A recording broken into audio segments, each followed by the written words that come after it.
Hey, we're in the next part now while I'm explaining the story. Alright, so please go check out the previous parts to gauge your bearings. We are telling a situation, we're explaining a scenario, not a scenario, it's a life event that happened. I'm actually telling you guys a dream. I'm gonna tell you a dream, but the events of my life around this time were incorporated into this dream so as to help you understand the curse on the country, the principality that is over the country, and how it's been around literally since when, going as far back as, if not going even farther back, when I was 19 years old. I'm currently 38, so essentially 20 years later, it's still here, and it's grown fangs, it's gotten worse, it's rearing its ugly head. Anyway, so one time in the store where I was working in Rosebank, I told you guys that I didn't have transport to get home, and I would let guys take me home, and it went swimmingly until it just didn't, and it made me quit my job because I realized I was putting myself in danger, right? I was low-key prostituting myself for rides to get home. I never did anything with these guys. I didn't even like them. If they were not my kind of people. I was not interested in such men. Nonetheless, I allowed myself to humor their advances just so they would take me home, because I needed a job due to what was going on in my life. I did not have enough money. I was a student. I needed things, and I my job was gonna buy me what few little things I needed, whatever little bit of money I would make there. One day, however, and I think it was after this event, this experience, that I quit, okay? These two guys came in, men. I told you guys that at the time I was young. So when I say men, I'm not speaking kids that are maybe like, 20, 21, 22 like me. I'm speaking dudes that are headed for 30, if not already in their 30s. All right. These men came into the store, and one of them, started talking to me. Time was ticking. I had yet to find a guy that was going to pick me up and take me home. And these guys were potentials. As I looked at them, I could tell they were one of those that drive, blah, blah. Anyway, walked in, and predictably, the dude started talking to me, started, asking, what can I do for you, blah, blah. Told him that I need a ride home, basically, because my mom is sick and I don't know what I'm gonna do. I'm freaking out. I don't have money for a maxi taxi. And this dude was like, okay, I'll take you home. And lo and behold, him and his friend came back, and they did indeed do just that, take me home. Asked for my number, however, at the end of that whole ride on some, maybe we'll see you again next time. So I could not give a guy that just drove me all the way home to like 20 kilometers out of his way. I can't make such a guy, I can't say no to giving such a guy that my number. So I was like, okay, I gave him my number. Right. This guy was, like I said, in his he looked like he could have been late 20s, early 30s, but he was handsome-ish. Do you understand? He wasn't, whatever. He was a little bit old for me, but he was cute. So I was like, I don't know, we'll see. Let's see where this goes.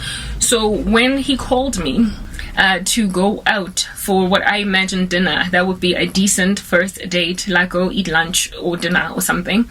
I was like, let's see, let me give this guy a chance, let me go eat, let me see where he takes me, type thing. So on the day, so he calls me, organizes a date. This date just so happens to be on an evening that I'm not working. Okay. Picks me up, takes me out of my mother's house, all right, on a cushy day where I could have just watched movies on TV and been safe. And he picks me up and takes me out that comfort zone.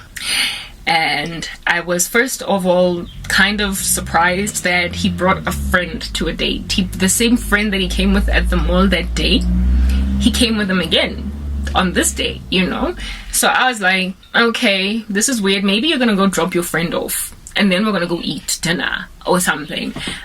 He picks me up at my mama's house with this friend of his. I'm like, Dumelang, hi, what's up? Cool. Sit in the back seat, like inappropriate already. Like, how you gonna be making your potential girlfriend be sitting in the back seat while you and your boys chat? Like, what is this nonsense? Rubbish, where's the respect? Anyway, whatever. So I'm sitting in the back seat looking like these randoms are chauffeuring me. And I'm thinking we're gonna go maybe to Rosebank, Premier Piatti, eat some dinner, or anywhere else in his hood, and eat some dinner. Eat, like, it's a date, like, you better feed me. Instead, we went into the suburbs of Sandton. I think it was it was Sandton, literally. Like, what is that surrounding neighborhood around Sandton? Athol, yeah, Oakland. Just where you can see the Sandton Tower, like, not just like, you know, hovering in the sky there from a not too far distance, you can see that, hey, there's Sandton, and it's written Sandton City on top, and you can see it. It was one of those neighborhoods. So just for the sake of reference, I think it might have been Ethel. Okay, some very high-end neighborhood with beautiful houses, and I'm in the streets of this hood, and I'm like, maybe his friend lives here, so how about maybe we drop his friend off? Okay, whatever. So I also found it weird because his friend was the one that was driving. Okay, on the day when he picked me up, he was the one that was driving his car. This day his friend was driving, so I thought that maybe Nakhatetsu driver. He was tired of driving, and so he was like, friend, please drive. I have this girl to pick up, we have a date, I'll drop you off at home, and then I'll take over from there. Literally, I'm coming up with all of these scenarios in my head to explain why this dude decided to bring a friend to a date. Okay, anyway, whatever. So we go in the inner like suburbia of this Lonnie bougie neighborhood that is all gated. We go in and we enter into, we park outside this one house, this very elaborate house. We park outside this one house and we go in, and I'm thinking, did this guy just bring me to a house party? Like, this is just the thing. I can't stand it. Like, black guys, why must you take a girl out on a date? Can't we just eat and talk? Like, what is with the how are we gonna get to know each other? Like, I was so exhausted with that kind of shock that you find as a girl when you go out with some of these guys that take you to a club instead of you to go eat dinner. It's like when you take a girl to a club on a first date, you obviously don't want to talk, you don't want to know who she is, you just want to hit that. You want to get her as drunk as you possibly can and just hit that and get out, hit it and quit it. So I was like, this dude literally sees me as a hit it and quit it. I thought we were going inside this house because there was like a little mkembe, hey, there going on, an umtsi situation, and it was annoying, but it was typical. I was not thinking this dude is a total criminal or something gangster. He was just acting like a typical dude that's not interested in being serious with a girl. All he wants is to hit that. And so I just had a strategy in my mind. I'm not going to sleep with him because he brought me to Umkembe because he doesn't want to talk. He brought me here because he thinks that he's going to get to hit that tonight. Anyway, the power just came back, as you could tell there. We were in a power car. Anyway, so I thought that this dude wanted that, so I already had like a strategy. I had boxing gloves and everything. Like, I was ready, prepared in my mind, pretty much what it is that I was going to say to make this guy understand that one tella, like, anyway, whatever, cool. That was the situation. We, however, walk into this house. Like, I remember I thought it was Mkembe. I thought it was a house party. That would have been way more decent than what it is that I ultimately found out. We walk in, there's no music, there's no wee, there's no laughter of many people.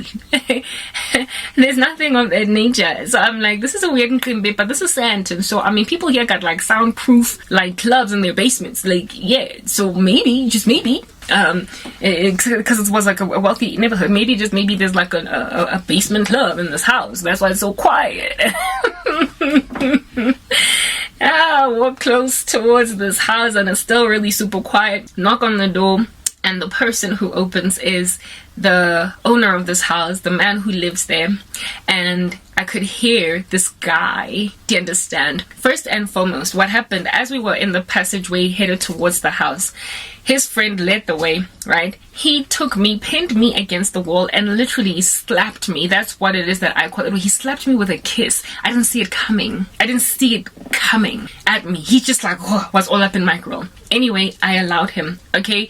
But I realized that this dude is trying to do stuff. Like, I haven't even spoken to him the whole time that we were driving here. He was chatting with his friend because I was in the back seat, remember? And we have not had much of a conversation other than the one that we had on the day that he dropped me off at home. And even then, it was, again, his friend was in the car, so it was very neutral, like flat line, sort of kind of general conversation. Nothing, so what do you do? What's going on? I don't even think this dude knew what I was studying at varsity. He just knew that I was a student at Wits. Anyway, whatever. So for him to just hit me with that, like, activity without us eating, without him finding out what I am, basically he's not a man here that is falling in love with me. He's a guy or that has any kind of deeper feelings for me. This is a man that just recognizes that I've got body parts that he could play with, and he just wants to use them. And I was like, whoa, caught off guard by that random kiss. And he kissed me in the passage headed into this particular house. So he was basically starting what he wanted to do and finish in this house. Yo, God have mercy. Let's move to the next part.